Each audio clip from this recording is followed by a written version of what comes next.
کشور تازه تأسیس آمریکا در سال 1776 بعد از جنگ با انگلیس به استقلال رسید.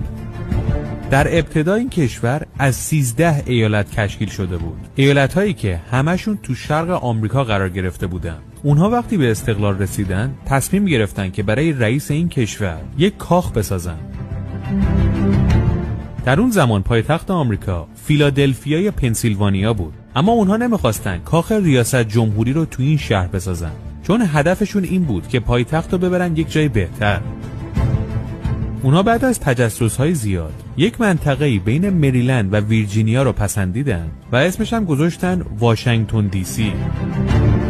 شاید بگین جورج واشنگتن عجب آدم از خود راضی بوده، اسم خودشو گذاشته رو پایتخت، ولی باید بدونید که اون درسته که در اون زمان رئیس جمهور آمریکا بود، اما در انتخاب نام این شهر هیچ نقشی نداشت.